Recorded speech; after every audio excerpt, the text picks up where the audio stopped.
Bienvenue dans ce livre, Un potentiel formidable de Myles Munroe, qui est lu par Laetitia Mounier pour nous encourager à connaître et à découvrir le potentiel qui est enfoui en chacun d'entre nous. Amen. Allez, on y va, c'est parti. Préface. La plus grande richesse de notre planète ne se trouve ni dans les puits de pétrole du Koweït, de l'Irak ou de l'Arabie saoudite, ni dans les mines d'or ou de diamants de l'Afrique du Sud, ni encore dans les mines d'uranium de l'ex-Union soviétique ou dans les mines d'argent de l'Afrique. Vous serez surpris d'apprendre que les gisements les plus riches de notre planète se trouvent à quelques centaines de mètres de chez vous, là, au cimetière, où gisent enfouis des rêves qui ne se réalisèrent jamais, des chants qui ne furent jamais interprétés, des livres qui ne furent jamais écrits, des tableaux qui ne furent jamais peints, des idées qui ne furent jamais révélées, des visions qui ne se concrétisèrent pas, des projets qui restèrent dans la pensée et des dessins qui ne s'accomplirent jamais. Nos cimetières sont enfouis et remplis d'un potentiel qui reste à l'état du potentiel. Quelle tristesse, quel gâchis! En parcourant les rues de nos villes, j'ai le cœur serré à la vue de toutes ces vies gâchées, brisées, désorientées. Quelques années auparavant, c'étaient des lycéens intelligents, brillants, remplis d'idées, de rêves et d'aspirations. Les voici égarés dans les labyrinthes de la drogue, de la boisson, errant sans but, en mauvaise compagnie, ayant perdu le sens de la vie. Ils prennent leurs décisions au hasard. L'ampleur de leur drame m'attriste. Ce qui aurait pu être est devenu ce qui aurait dû être. La richesse des rêves a été emportée par la misère du découragement. Sur les 5 milliards d'habitants de notre planète, seule une infime minorité d'entre eux vivront leur potentiel dans une certaine mesure. Voulez-vous faire partie de ceux qui contribuent à la richesse du cimetière? Posez-vous les questions suivantes. Qui suis-je?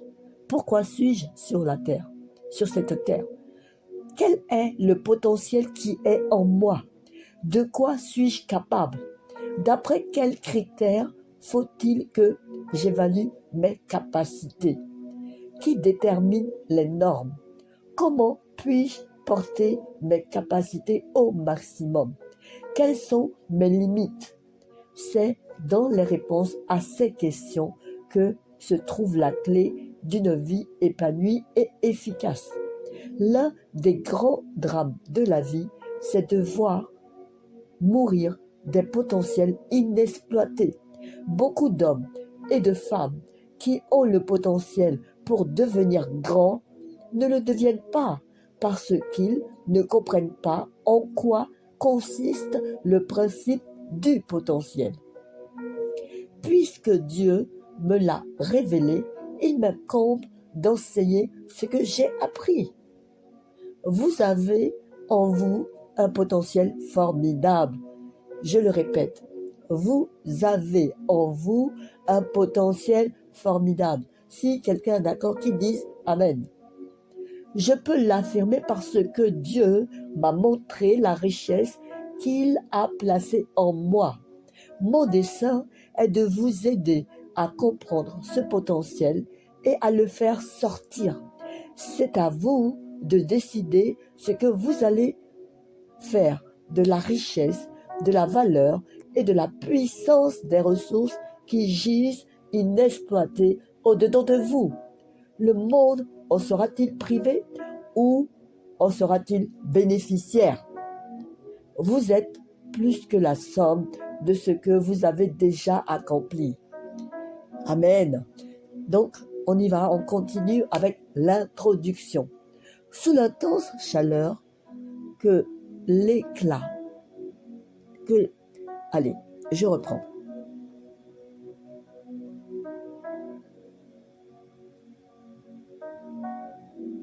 Introduction.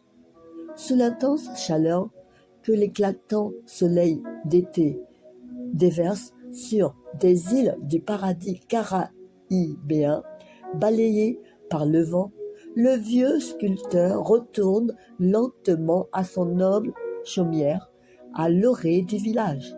En chemin, il aperçoit des ouvriers occupés à abattre l'un de ces arbres centenaires qui, depuis des générations, abritent du soleil brûlant la grande maison blanche du planteur. Soudain, il s'arrête et son regard s'éclaire. Que penses-tu faire des morceaux que tu as mis au rebut? Crie-t-il au planteur d'une voix qui dénote un certain intérêt. Alors celui-ci répond, ils ne sont bons que pour le feu. Ils n'ont aucune valeur et ne servent à rien. Alors le sculpteur se fait donner l'un de ces morceaux sans valeur, qu'il la charge avec précaution sur ses épaules. Un sourire de gratitude sur ses lèvres, il emporte le trésor d'un pas chancelant. Il emporte son trésor d'un pas chancelant. Arrivé chez lui, le vieillard place le tronc noueux et déchiqueté au milieu de la pièce. Comme pour une mystérieuse cérémonie, il fait le tour de ce morceau de bois que le planteur a déclaré inutile. Son visage basané s'éclaire d'un étrange sourire. Saisissant son marteau et son ciseau, il attaque le bois comme s'il avait reçu l'ordre de libérer ce qui est prisonnier de ce tronc rugueux que le temps a rongé.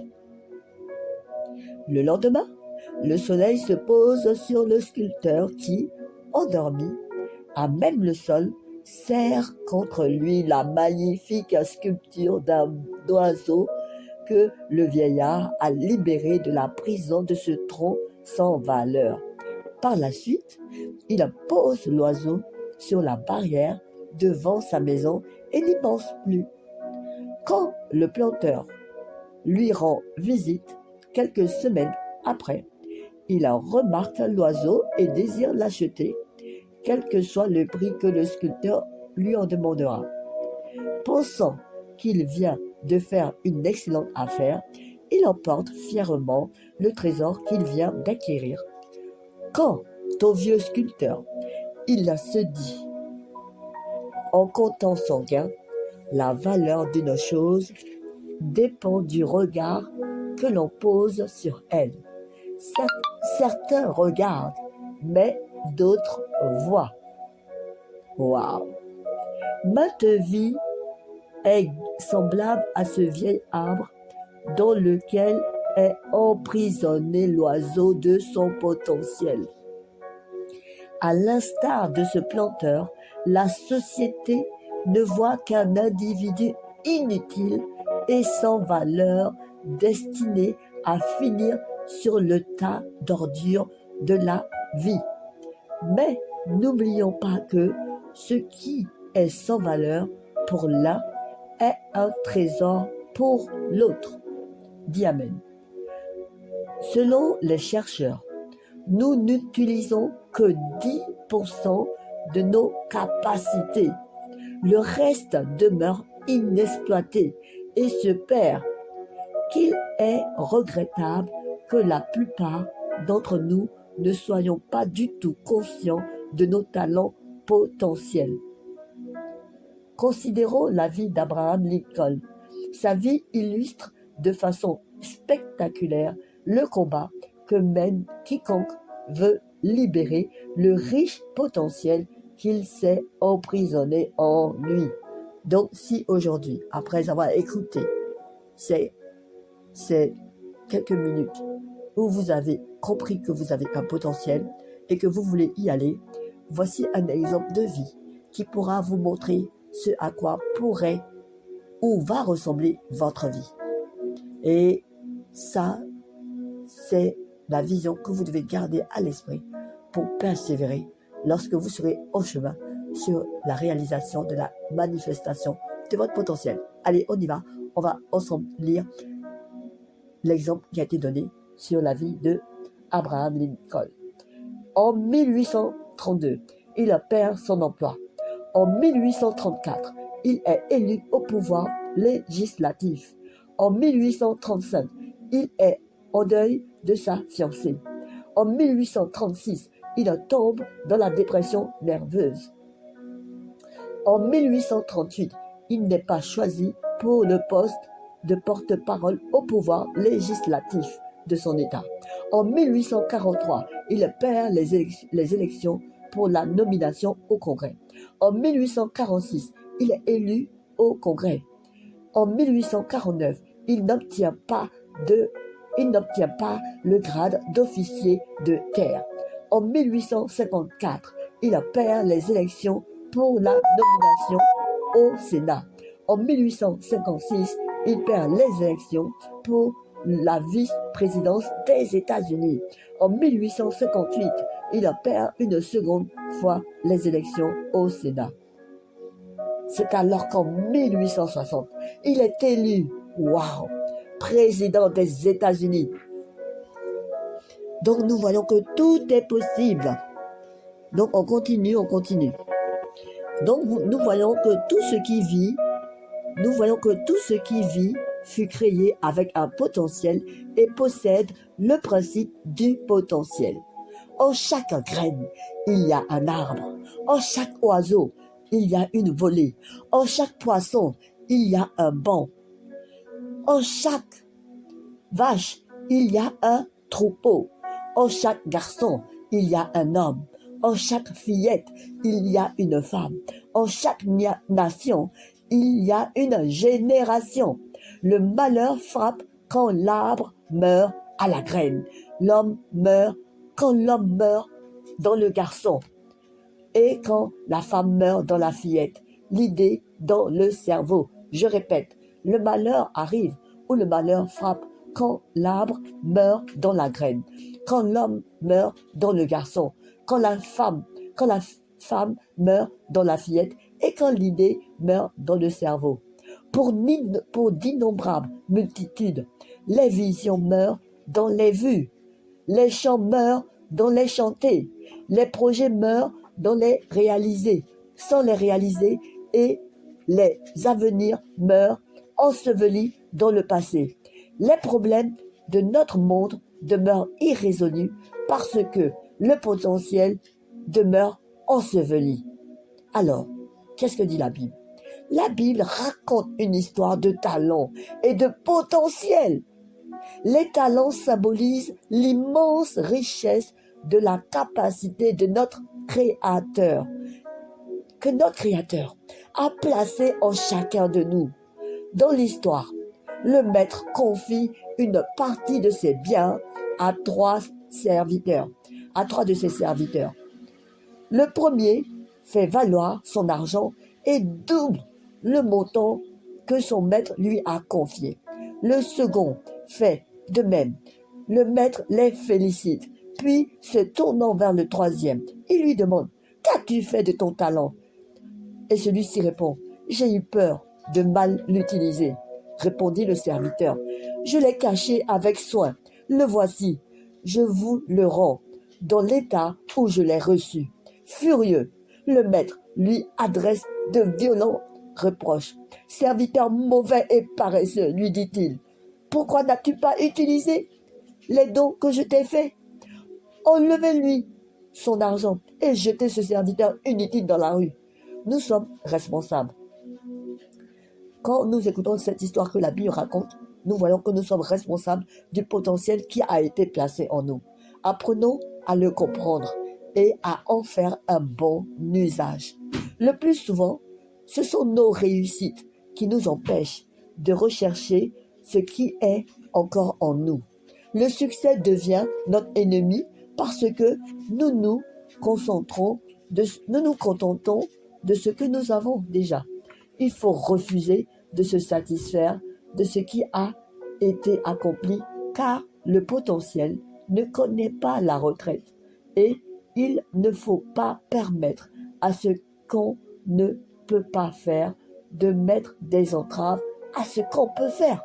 Je le répète, il faut refuser de se satisfaire de ce qui a été accompli, car le potentiel ne connaît pas la retraite et il ne faut pas permettre à ce qu'on peut faire de mettre des entraves à ce qu'on ne peut pas faire. Je le répète, il ne faut pas permettre à il ne faut pas permettre à ce qu'on ne peut pas faire de mettre des entraves à ce qu'on peut faire. Ok? Autrement dit, ce qu'on voit n'est pas la somme de ce qui est. Autrement dit, ce qu'on voit n'est pas la somme de ce qui est. Voilà. Donc ça, c'était l'introduction pour la préface qu'on a pu lire pour pouvoir commencer ce beau voyage sur la route de la manifestation de votre potentiel. Donc, pour connaître les chapitres de ce livre, on verra au chapitre 1 que tout dans la vie a un potentiel, que la source, au chapitre 2, que la source, on verra la source de tout potentiel. Au chapitre 3, on verra qui est en vous. Au chapitre 4, on verra qu'est-il arrivé à votre moi véritable. Au chapitre 5, on verra quelle sagesse. Au chapitre 6, on verra pourquoi êtes-vous né. Au chapitre 7, on verra de quoi êtes-vous capable. Au chapitre 8, on verra la lancée des défis.